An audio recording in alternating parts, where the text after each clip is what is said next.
Then I have breakfast at 6 o'clock. After that, I go to the bathroom. Then I wear school uniform. After that, I go to school with my father and buy motorcycle.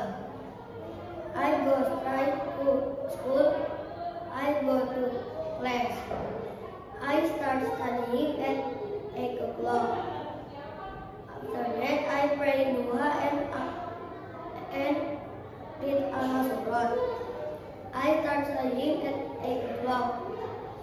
After finish studying, I pray Zuhur in the mosque school. After that, I have lunch with my friend. After that, I start studying again.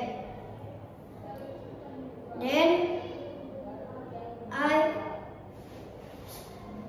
after that, I start studying again.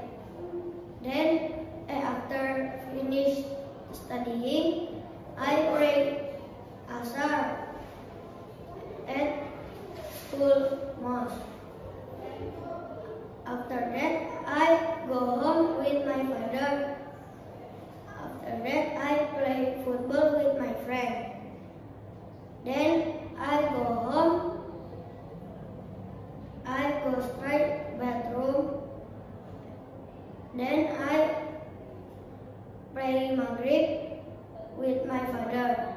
After that, I recite Al-Quran with my father. After that, I pray Isha. After pray Isha, I go to bed at 9 o'clock. Thank you for listening.